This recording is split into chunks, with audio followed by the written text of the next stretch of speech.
Hello guys, ഇത് അടിപൊളിയാട്ടോ. ഇവിടെ ഞാൻ പൂനെയിൽ വന്നു കഴിഞ്ഞിട്ടേ ഏറ്റവും കൂടുതൽ അടിച്ചു പൊളിച്ച് ഹാപ്പി ആയിട്ടിരുന്ന സ്ഥലമാണ് കേട്ടോ ഇന്ന് നമ്മൾ കാണാൻ പോകുന്നത്. ഒരു ചെറിയൊരു ജാം റൂം സെറ്റപ്പ്, പാട്ടൊക്കെ ഇട്ട് ഡാൻസ് കളിക്കണം എന്നുള്ളവർക്ക് ഡാൻസ് കളിക്കാം. ഇപ്പൊ ഡാൻസ് കളിച്ചൊന്നും മടുത്ത ഇത് ഇതേപോലെ ഇരുന്ന് റെസ്റ്റ് എടുക്കാം.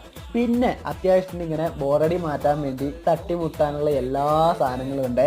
പിന്നെ വയലിൻ വായിക്കാൻ അറിയുന്നവർക്കാണെങ്കിൽ വയലിൻ വായിക്കാം. ഇനിയിപ്പോൾ അറിയാത്തവരാണെങ്കിലും എന്തിനാടാ വയലിൻ കയ്യിലെടുത്തെന്ന് ചോദിക്കാനും കാര്യമില്ല. ഇവിടേക്ക് ഞാൻ ഒരു 2-3 തവണ വന്നിട്ടുണ്ടെങ്കിലും ആരും കൈകൊണ്ട് പോലും തൊടാത്ത ഒരു സാധനമാണ് ഈ ഊതാൻ വെച്ചിരിക്കുന്ന സാധനങ്ങൾ. ആ ഒരു കലയിനോട് ആർക്കും താല്പര്യം ഇല്ലാത്തതുകൊണ്ടാണോ എന്താണെന്ന് അറിയത്തില്ല കേട്ടോ. ഇവിടെ എല്ലാ സെറ്റപ്പുകളും ഉണ്ട്, അടിച്ചുപൊളിയാണ് ഗൈസ്. ഞങ്ങളുടെ മൈൻഡൊക്കെ ഒന്ന് ഫ്രീ ആകാൻ പറ്റിയ ഒരു സ്ഥലം തന്നെയാണിത്.